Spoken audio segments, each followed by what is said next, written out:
Então hoje o nosso tema é desigualdade das riquezas. Tá? Estamos no capítulo não se pode servir a Deus e a Mamon, ou às riquezas. Não se pode servir a Deus, nosso Pai, nosso Criador, e ao Deus das riquezas materiais.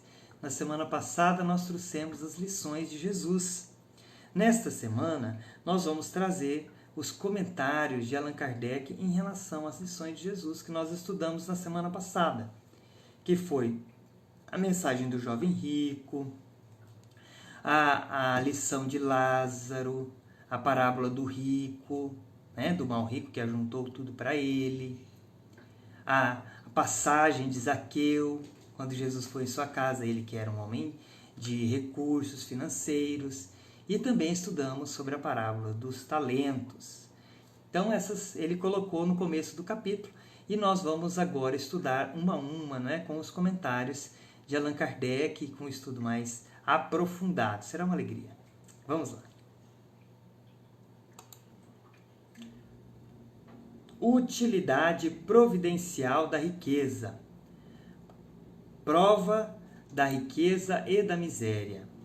Fosse a riqueza um obstáculo à salvação dos que a possuem, Deus, que a concede, teria colocado nas mãos de uns um instrumento de perdição, contra o qual não há recursos. Então, a riqueza não é, por si só, pegou, tocou, contaminou e perdição. Não é por si só. Porque a riqueza, na verdade, representa possibilidades de movimentação dos recursos do mundo. E os recursos do mundo todos são de natureza divina. Não é verdade? Todos são. Deixa eu ver se eu organizo aqui melhor. Vamos lá. Pelos arrastamentos que ocasiona, pelas tentações que acarreta e fascinação que exerce, a riqueza é, sem dúvida, uma prova muito arriscada, mais perigosa que a miséria. Então, Allan Kardec coloca essa questão.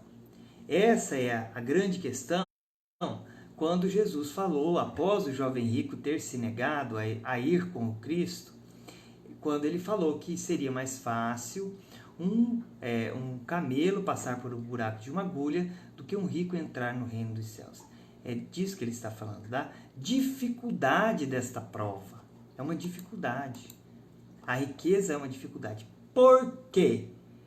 Porque ela é o supremo excitante do orgulho e do egoísmo e da vida sensual. É o laço mais potente que prende o ser humano à terra e desvia do céu seus pensamentos. Então,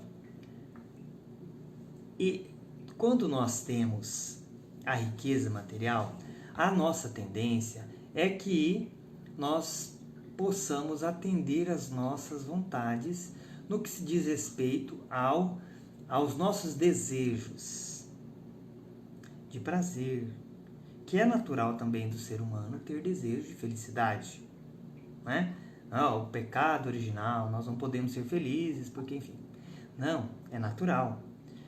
Só que o que acontece? Nós utilizamos desse recurso para atingir os prazeres e os desejos que nós temos ocultos e muitas vezes não bem visto pelos demais, e a gente usa deste poder que o dinheiro nos traz para organizar esses momentos de prazeres. Rompendo com compromissos, deixando os nossos compromissos espirituais e de amor de lado, porque nós temos a riqueza. Nós temos a falsa sensação de poder que o dinheiro dá. É uma falsa sensação de poder. E a gente se acha liberado das amarras que a pobreza nos traz. De ter que ter horário, trabalhar, de ter que obedecer, de ter que se esforçar sempre para poder ter o pão de cada dia, não é? Então a riqueza, ela traz a falsa sensação de superioridade. Essa é a grande questão. Aí eu me acho superior ao outro, e eu acho que o outro que tem menos é porque ele é incapaz, ele é menos capaz, ele é menor do que eu que tenho mais. Por isso eu o acho inferior e eu superior. É uma falsa sensação de superioridade. Que a passagem de Jesus, quando fala do Lázaro, deixa isso bem claro que não é assim que acontece. Que não é porque a pessoa é rica que ela é mais evoluída ou que ela tenha uma melhor condição espiritual. Não é. Isso é uma falsa ilusão. Se fosse assim, ricos teriam uma vida realmente feliz, coisa que a gente não vê na Terra. Se a gente for analisar as estatísticas de suicídio, a diferença entre pobre e rico, nós não vamos perceber essa felicidade nos ricos. Se fosse assim, ricos não cometeriam suicídio. Países onde há melhor qualidade de vida, vamos colocar as aspas aí na qualidade de vida, nós vamos falar de desigualdade, vamos falar um pouquinho sobre isso também, vamos trazer esse tema. Qualidade de vida, né? Eles medem com alguns parâmetros ali, não teriam tão alto o grau de suicídio. Então não é a pobreza que dá essa condição, é a pobreza da alma. Né? Vamos adiante. Quero perguntas para me ajudarem, hein? Mas embora torne difícil a jornada, não segue que a riqueza torne impossível e jamais possa vir a ser um meio de salvação nas mãos daquele que souber utilizá-la, como certos venenos podem restituir a saúde, se empregados com propósito e discernimento. Então, olha só. Não é ela por si só que vai condenar, é o que se faz dela. E aí nós podemos fazer da riqueza, tanto da riqueza de recursos financeiros, quanto da riqueza de influência, quanto da riqueza de... Hoje em dia o destaque social, né, que traz a riqueza também, é a tal da influência, né? Quantas pessoas você influi? Tem até os influencers, os influencers das mídias sociais, que ganham destaque hoje em dia, porque são ouvidos e aí ele já tem um passivo de seguidores e aquela coisa toda.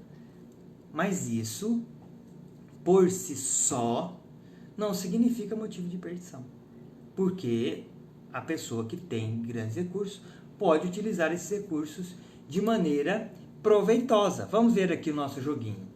A riqueza não é instrumento de perdição, facilidade no caminho, fatalidade de perigo. Nenhuma das três. Não. Ela é elemento de progresso, prova muito arriscada, a riqueza é muito arriscada. O sonho nosso é ser rico, né? Eu queria ser rico. Um meio de salvação. A riqueza também é um meio de salvação, por que não?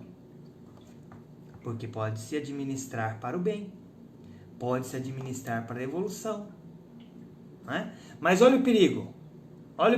Perigo supremo excitante do orgulho, do egoísmo e da vida sensual. Então, quais são as nossas grandes dificuldades coletivas? O orgulho, que vem da autoimagem, daquele conto, né? das lendas gregas do Narciso. É a lenda do orgulho, né? O Narciso, ele só olha para ele só ouve a sua voz, ele só ouve o eco dele mesmo, ele não ouve mais nada. Esse é o orgulho que está em nós. O egoísmo, que vem do medo da gente perder as coisas e querer só para nós. E a sensualidade, a vida sensual, que é o prazer que a gente busca em detrimento do outro. E aí o recurso financeiro proporciona este processo. É um perigo. Né? Paulo fala uma palavra muito bacana. Ele diz assim, aquilo que eu quero, isso eu não faço. Aquilo que eu não quero, isso eu faço. A luta íntima dele escolher o caminho certo. Escolher a retidão da sua conduta. Né? Da transformação moral que ele estava passando. Então é disso que ele está falando. Este é o perigo da riqueza. Aquela coisa, né? Mas é humilde, faz tudo que pode, continua trabalhando, dando socorro. Porque fala assim, não, mas o rico não precisa... Não, ele é um ser que tem, ele precisa trabalhar muito mais. Ele precisa trabalhar para resolver o recurso financeiro, que é uma tormenta, é um desafio enorme, porque muitas pessoas vão estar vinculadas a esse processo. Hoje em dia são já pequenas, aquelas pessoas que têm um montante de recurso e eles estão simplesmente ali só para o gozo, né, daquele que tem. Hoje tem produzir e tal, a empresa e aquela coisa toda, você não perde, né? Facinho pode perder a riqueza. E aí, né, gera também condições de evolução, né? O laço mais forte que prende o homem à terra, eles desvia do céu o pensamento. Então, como é que precisa da salvação? Não é para salvar, né? Não é despojar-se do que se possui. Não dá para todo mundo ali ficar pobre, é assim que salva. É o quê? É observar os mandamentos e praticar a verdadeira caridade. A verdadeira caridade nós podemos praticar onde nós estivermos. Para o rico mancebo, ali no caso para o jovem rico, especialmente, desapegar-se dos bens terrenos, praticar a verdadeira caridade. Negar-se a si mesmo e seguir o Cristo. Isso é que Jesus pede para o jovem rico. E ele fala, deixa para depois. Não quero agora. Melhor deixar para depois, né? Mas o rico mancebo, né, o jovem rico, não tinha verdadeira caridade. Sua virtude não chegava até a abnegação. Isso que Jesus quis demonstrar. Então, na verdade, teve esse processo, né? Então, meus amigos, essa é a grande leitura que ele faz, profunda, da utilidade da riqueza. Ela é útil, né? Se a riqueza não existisse, olha só, se a riqueza é a fonte de muitos males, se excita tantas más paixões, se provoca mesmo tantos crimes, não é a ela que devemos culpar, mas a pessoa que abusa dela, como de todos os dons de Deus. Todos os dons de Deus. A pessoa nossa é mais fácil de abusar, claro. Porque o nosso orgulho, o nosso egoísmo faz com que nós esqueçamos a ideia de Deus, esqueçamos que nós temos um corpo frágil, que nós vamos ter que entregar esse corpo frágil mais cedo ou mais tarde, e que a nossa alma vai continuar vivendo sem os títulos acadêmicos, sem, né? Mas eu sou uma pessoa especial e tal. Vai acabar com a desencarnação. Tem prazo de validade. Nós somos filhos do Pai, que pode colaborar com o Pai frente aos irmãos através do amor, e que pode, ao contrário, prejudicar os irmãos e prejudicar o amor divino, né? Lançando a bandeira da maldade, da crueldade, do erro, do crime. Então é disso que está falando. Então a riqueza, ela é a fonte dos males por conta que as paixões, né? Se não é um elemento direto de progresso moral, a riqueza é sem dúvida um poderoso elemento de progresso intelectual. E aí a gente entra nessa questão da desigualdade. Allan Kardec ele é muito tranquilo para tratar desses assuntos. Criou-se depois toda uma escola de que nós deveríamos ser todos iguais perante a riqueza. É diminuir demais a Deus. Somos todos iguais em relação à matéria. Não somos. Temos vontades diferentes. Temos aptidões diferentes. Não é? Tanto é que quando Jesus recebe mirra não sei se é de Madalena, lá na Santa Ceia, e vai passar e tal, nos pés dos apóstolos, e eles falam, nossa, mas isso aí é coisa de rico e tal. E os pobres? Pergunta para Jesus, né? Aí ele responde, os pobres sempre os teremos. Porque quem são os pobres? Os miseráveis. Muitas vezes são aqueles ricos que não utilizaram bem do recurso, que esbanjaram, que usaram para prejudicar as pessoas e prejudicar a si mesmo. Ele perde a oportunidade da riqueza e vai vir na dificuldade. Ou, e aí para não generalizar, porque na doutrina espírita a gente gosta de generalizar, não é? Foi assim, culpou, não. Ou espírito em missão, que escolhe a prova da pobreza por ser mais fácil em relação ao seu orgulho, porque o espírito, quando ganha lucidez espiritual, ele sabe o que realmente importa. No plano espiritual, ele sabe o que realmente importa. Aqui, a gente acha que o que realmente importa são os bens materiais. Por isso nós erramos tanto. Porque a gente acha que importa é o conforto, é o poder de barganha e a vida material. A gente tem essa ilusão coletiva. Mas, no plano espiritual, essa ilusão cai por terra, porque a gente não leva nada. Vai só com a nossa condição física. Aí vão perguntar, mas a Patrícia estava com o guarda-roupa dela lá. Sim. E levamos os nossos... plasmamos os nossos utensílios, enfim. Mas podemos perdê-los também, né? Adiante aqui. Com efeito, o ser humano tem por missão trabalhar para a melhoria material do globo. Deve desbravá-lo, saneá-lo, prepará-lo para receber um dia toda a população que a sua extensão comporta. Eu estava pesquisando essa semana a quantidade de pessoas, a estimativa, né? De quantidade de pessoas na Terra. Em torno de 7 bilhões e 800 milhões de pessoas. Emmanuel, lá na década de 40, fala que havia na Terra, naquela época, em torno de 20 bilhões de espíritos humanos. E que nós, naquela época tinha, acho que nem 2 bilhões de encarnados. Agora nós já estamos 7 indo para 8, tá? O Covid não matou todo mundo, estamos nascendo muito mais do que desencarnando ainda, na pesquisa que nós fizemos lá. Estamos nascendo muito mais. Mas nós sabemos qual é a capacidade da Terra? Capacidade de encarnados? Não sabemos. Há 2 séculos atrás, achávamos que com a população de hoje não teríamos alimento e a maioria, grande parte, morreria de fome e teríamos guerra por causa de comida. Mas a realidade não se concretizou.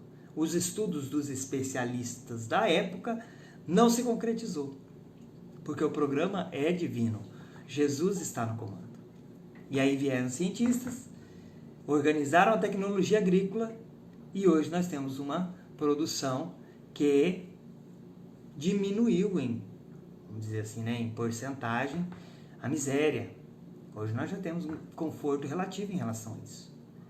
Então, e por que isso acontece? Por conta das riquezas. Porque com a riqueza consegue-se produzir mais barato para que possa alimentar a muitos.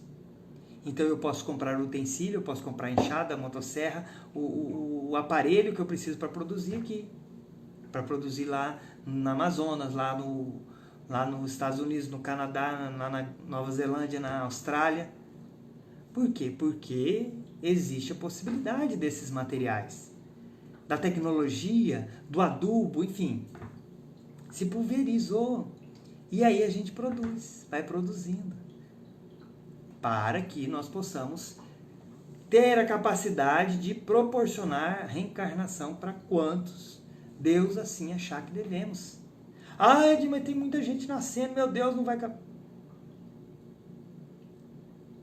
Aí é que é a grande questão, que a gente adora por conta do nosso orgulho e do nosso egoísmo. Nós é que sabemos o que é certo. Claro, o que a gente acha que é certo? O que vai nos atender. Fala assim, nossa, mas e aí, esse tanto de gente, eu vou ficar insignificante. Diante do destaque, nós podemos ser significantes na prática do bem. Com o outro. Eu e o outro. Eu posso ser bom para o outro. Assim como eu posso ser mal para o outro. E pode ter 7 bilhões, 20 bilhões, 30 bilhões, o infinito de criaturas divinas, humanas. E isso é motivo de alegria. Porque eu tenho... Sozinho a gente não vai ficar. Isso é muito bacana. Nós nunca vamos ficar sozinhos, olha que bacana. Porque Deus é pródigo. E tudo na criação divina é infinita. Inclusive, nós seres que nos achamos maiores do que realmente somos. Mas nós somos importantes. Somos filhos do Pai. Tá certo? Então a gente fala assim, não, tá tudo errado e nós é que sabemos como é que nós vamos fazer. Toda vez que um humano acha isso, acaba em tragédia, acaba em guerra. Toda vez que um ser fala assim, não, nós precisamos fazer isso aqui, porque essa é a fórmula da nossa felicidade na Terra. Essa é a fórmula. A fórmula é do nosso Senhor Jesus Cristo. Do Evangelho que traduz e que nos traz a verdade do nosso Pai maior. A verdade divina, a verdade da lei do amor. Está no Evangelho, né? Tem pergunta aí, depois eu vou responder, viu, Diogo? Depois a gente vai falar sobre isso. Com efeito, o ser humano... Opa, deixa eu virar, desculpa. Com efeito, o ser humano tem por missão trabalhar para a melhoria material do globo. Deve desbravá-lo, saneá-lo, prepará-lo para receber um dia toda a população da Terra, né? Então vamos chegar nessa parte que fala da desigualdade das riquezas. Por que todos não são igualmente ricos? É uma boa pergunta. Vamos às respostas. Por não serem igualmente inteligentes, ativos, laboriosos para adquirir, sóbrios e previdentes para conservar. Ah, mas Edinho, então, e aquelas pessoas que não têm a capacidade por nascimento, por alguma dificuldade? Claro, vão necessitar de socorro do outro, de auxílio da família, de amor, né? Vão necessitar de mais amor e de atenção. Mas isso sempre se vem com uma prova, ou de escolha do espírito, para educar certa dificuldade moral que ele tem. Lembra que Jesus falou uma parte que às vezes é incompreensível. É melhor que entre sem o olho do que ele ser motivo de escândalo. Arrancai o braço, a perna, se ele for motivo de escândalo, que é melhor que entrar no reino do céu sem a perna, sem o braço, do que com o braço e com a perna e ele ser motivo de escândalo.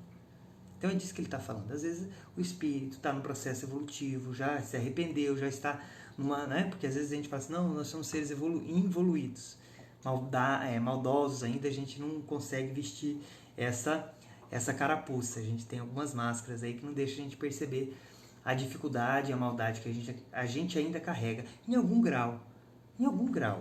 Né? Claro que para estarmos aqui nessa palestra, com certeza já temos algum grau de bondade, de busca do Pai.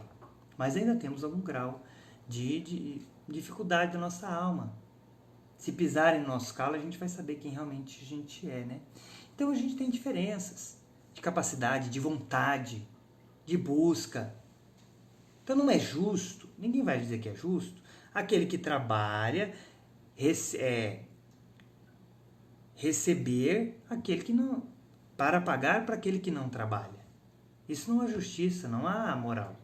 A tendência é aquele que trabalha deixar de trabalhar porque não precisa, porque ele vai receber igual ao outro. E aí as dificuldades humanas começam. Né? Então isso nós estamos aprendendo aí nos últimos anos da vida coletiva, né?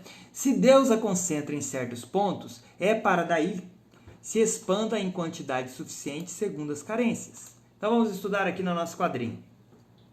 A causa é não serem iguais todos os homens, a inteligência, atividade, trabalho para adquirir, sobriedade na previdência para conservar.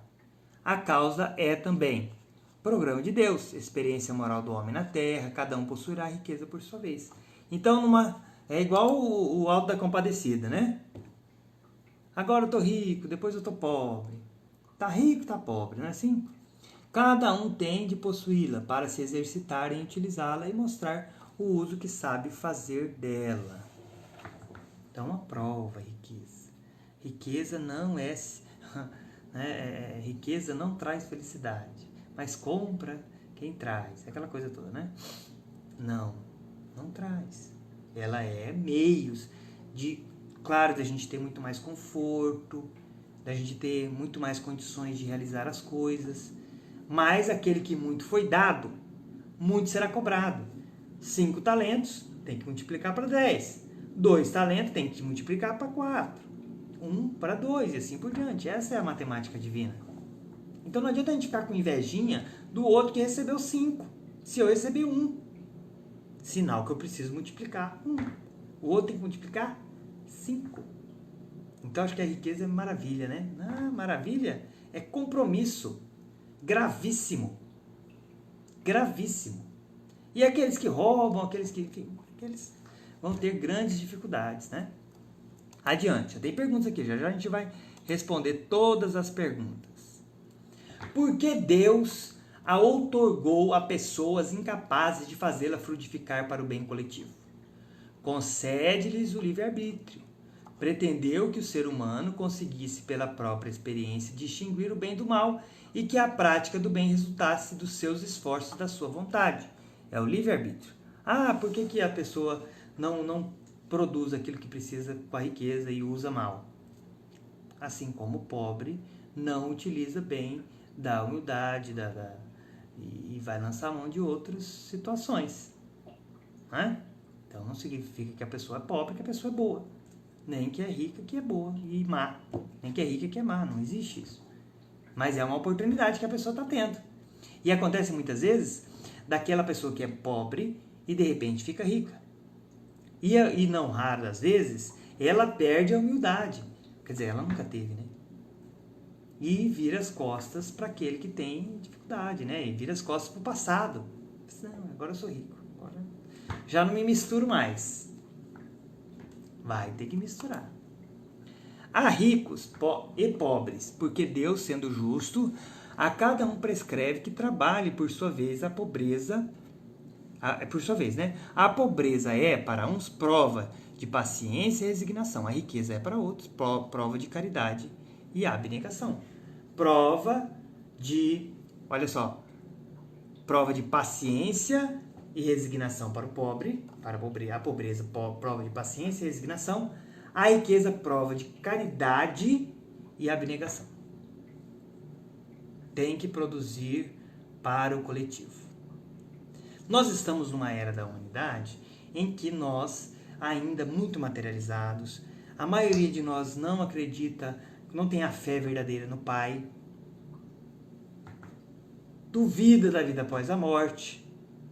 Então, nós vamos pelo estímulo. O mundo precisa avançar. Então, o sonho da riqueza move o nosso progresso. Hoje, no plano espiritual superior, o que move o progresso é o espírito desperto para Deus, a busca da perfeição, a busca da concórdia com o Pai, da felicidade real. Não deixa de ser graus diferentes, mas é o que busca, né? Assim, o pobre não mais tem motivos para acusar a providência nem para invejar os ricos. Os ricos não têm razões para se vangloriarem do que possuem. Se abusam da riqueza, não será com leis que limitam o supérfluo e o luxo, nem com decretos que se remediará o mal. As leis podem momentaneamente alterar o exterior, mas não modificam o coração. A fonte do mal está no egoísmo e no orgulho. Os abusos de toda a natureza cessarão por si mesmos, quando os seres humanos regerem pela lei da caridade. Então Jesus, ele numa mensagem do livro Boa Nova, se não me engano, ele fala qual é a missão do rico? Ajudar o pobre. Qual é a missão daquele que sabe? Ensinar aquele que não sabe. Essa é a lei divina. E assim por diante. Não é? Porque aquele que tem será dado. Aquele que não tem, para terminar a parábola dos talentos, ele repete, né? Aquele que não tem será tirado daquilo que tem e mandado para as trevas exteriores, onde haverá prantos e ranger de dentes. O que significa? O que a gente precisa ter? A gente precisa ter o amor, a fé em Deus, a gente precisa ter a esperança, a confiança e realizar o bem, onde a gente estiver. Por mais difícil que a situação possa ser. Tá certo? Vamos, então, às perguntas. Por favor, pessoal, vamos mandando aí as perguntinhas e a gente vai tentar responder todas aqui. Vamos lá.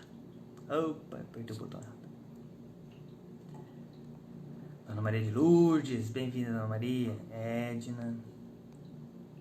Diego Modesto. Tem uma passagem que diz por que nem todos são ricos, por que nem todos são igualmente sábios, procedentes ou prudentes, né, e laboriosos, cada qual sua missão pessoal para o seu desenvolvimento íntimo. É isso mesmo, Diego, é isso mesmo, né? Cada qual na sua condição, na sua liberdade de ação. A riqueza máxima não vai trazer a felicidade nem a pobreza. Agora, a dignidade, viu, Diego, a gente vê que ela é possível de ser alcançada em qualquer estado. Se nós podemos laborar, se nós podemos movimentar as nossas potências, nós devemos. Por isso que na doutrina espírita, Diego, não se tem um padre, um pastor, alguém que é assalariado para organizar os grupos de estudo, enfim, de religioso da doutrina espírita. Porque existe a lei do trabalho. Aqui na Terra, nós precisamos produzir o nosso sustento com o nosso esforço. Essa é a lei básica. A gente nasce, depende do pai, da mãe, depende de um terceiro. Até ganhar, Prudência, isso mesmo, a missão de poder produzir por nós mesmos. E aí a gente produz no auge da nossa força física para, neste auge, auxiliar tanto a criança quanto ao idoso, que teoricamente seriam os nossos pais. Não precisaríamos ter tantas se assim fosse organizada a sociedade. Mas tudo bem, todas essas organizações de apoio à velhice, de apoio à criança, são necessárias e eu acredito que nós precisamos colaborar enquanto coletividade através dos nossos impostos para atender a criança e a velhice. É natural, né? Então tem aí já o Estatuto da Criança e Adolescente, o Estatuto do Idoso, nosso país, que dá conta desse processo. A obrigação do filho de cuidar do pai e do pai de cuidar do filho. Né? Por quê? Porque a gente vai passar pela fase da decrepitude, da velhice, e vai passar também pela fase da infância. E nós vamos precisar do outro. Então, quando nós estamos no auge da nossa força, nós devemos produzir e auxiliar aquele que precisa. Para que quando nós estivermos na fase, naturalmente, nós não vamos ter dificuldades. Na Terra, em se tratando de planeta. Mas a nossa maior necessidade é ganhar o processo espiritual, né? Ganhar a nossa evolução. E nós só vamos conseguir isso mudando hábitos, fazendo além ainda. Isso é só obrigação, né? Obrigação. Do nosso corpo, da nossa vida. Cuidar dos nossos, dos pequenos, dos idosos, da nossa família. Obrigação. E aí nós devemos fazer o além para cobrir a multidão dos nossos débitos que cada um tem da sua condição, tá? Hélio, então podemos dizer que a riqueza material é uma prova, é uma das provas mais difíceis, é claro. A prova é mais difícil, a prova da riqueza material, porque você vai ter que prestar conta. Ah, teve um carro maravilhoso, tá? E aí, para que prestou o carro? Tive a casa, aí, para que prestou a casa? Qual que foi a utilidade? Ah, tive tal coisa. E aí? Né? Ah, mas porque era para exaltar o meu orgulho, para eu ter destaque social, porque todo mundo tem. Então, tudo bem. Né? Michel, a lei da atração é verdadeira? Absolutamente. Ah, porque o pessoal fala assim, né? Você tem que mentalizar a riqueza para você ser rico. Sim, pode ser. Se Deus assim permitir. Porque existe a providência divina e existe a nossa escolha, viu, Michel? E nós podemos escolher e mesmo modificar o nosso programa reencarnatório. A gente pode mudar a condição, o status social, a gente pode mudar. A gente pode querer aquilo. Mas a que preço? A que preço, Michel? Que nós vamos fazer essa mudança de status social para ter a riqueza? Aí é que está. Se for apenas para o nosso engrandecimento, sem o interesse oculto da maldade no nosso coração, do orgulho e do egoísmo, eu quero ser rico para eu poder ir lá e mostrar para aquela pessoa rica que eu sou mais rico que ele. Qual que é o motivo? Não, eu quero produzir, porque o mundo é de produzir, nós precisamos produzir, precisamos multiplicar, precisamos ter... Isso é bacana. Não é quem que vai condenar. Mas precisamos ser justos, não podemos roubar ninguém, não podemos ser negligentes com ninguém, não podemos passar por cima de ninguém, explorar ninguém. Tá certo? Então tem isso. Agora a prosperidade, ela vem, Michel, também da mudança de hábito nossa. Porque às vezes a gente é muito esbanjador, a gente não é previdente para cuidar do recurso, porque a gente fala assim, não, eu ajudo tantas pessoas, pega o salário inteirinho e sai distribuindo. Mas e aí? Não paga, aí deixa a conta sem pagar, passa cheque sem fundo, é uma bagunça inteira as suas finanças. Oxe, que história que é essa? Precisa dar conta da sua parte, ué. Nós precisamos dar conta da nossa parte. Se nós não podemos pagar aquela conta, a gente não pode fazer a dívida. E não adianta querer falar, mas é para dar para os outros que vai dar tudo certo. Você pode ajudar. Deus vai dar naquela condição, né? E nós devemos mesmo ajudar, mas pelo simples fato, não tem problema. Deixa que Deus resolva a minha finança. Não, meu amigo, é sua responsabilidade. Tá certo? Então tem essas coisas, viu, Michel? Mas é claro, tudo é na nossa mente. E nós podemos projetar o tipo de vida que nós vamos estar na nossa mente. Através das emoções, que é aquilo que a gente vai escolher. Agora, a prosperidade principal, porque a pessoa pode ganhar o mundo inteiro. Pode ser rica que for. Se não tiver o amor no coração pelos seus, o amor familiar, o amor do filho, da mãe, ele vai não ter nada, ele vai ser o mais pobre, vai continuar pobre. Né? Porque dinheiro não compra amor. Pode comprar conforto, mas amor não compra. Verdadeiro não. Vamos lá, Vanessa, acho que vai ser a última aqui, vamos ver.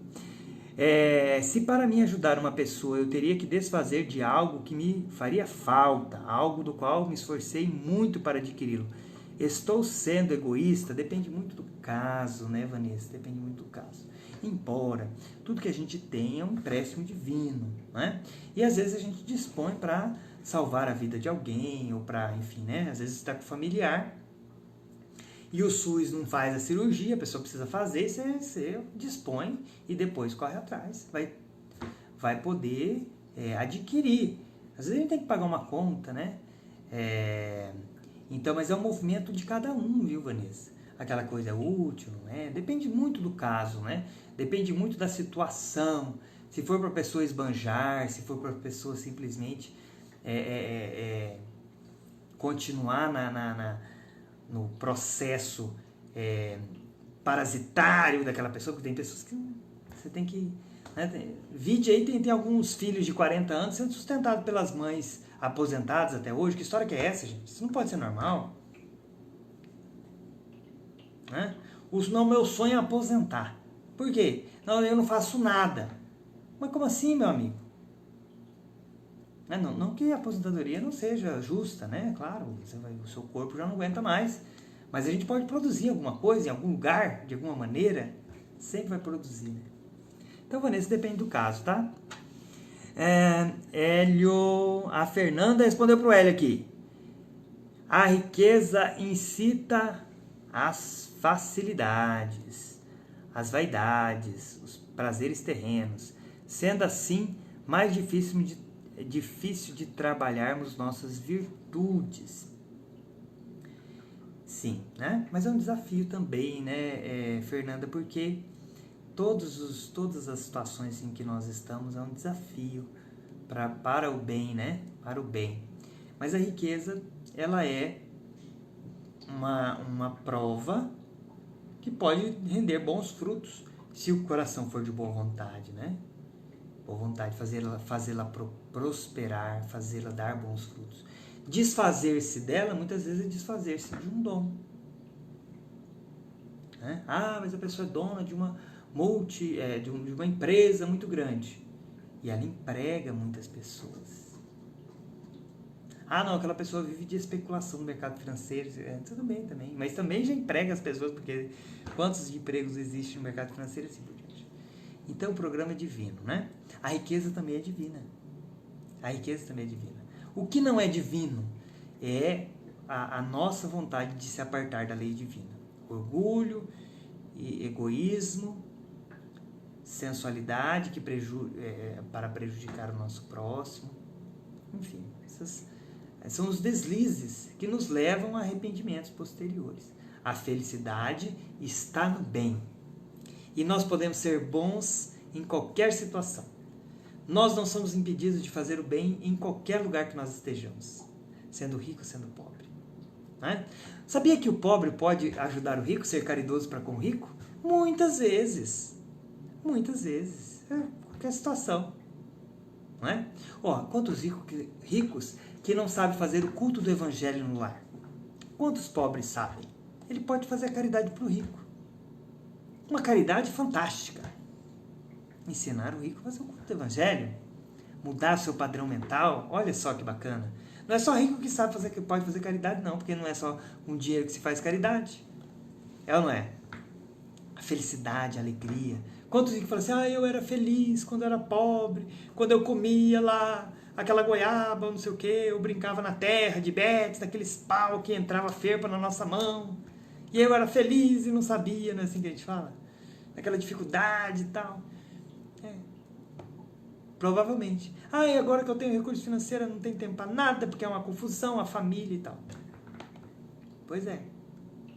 Então, mas é óbvio que tem muitas pessoas que têm recursos, que conseguem organizar a família, conseguem fazer o bem, a caridade, distribuir, socorrer quem está precisando, dar emprego e multiplicar o bem. E é isso que nós precisamos no nosso planeta. Os pobres, quem sabe, vão deixar de ser tão pobres.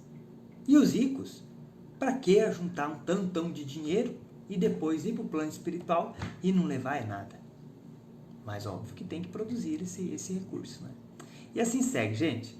Então, muito bem.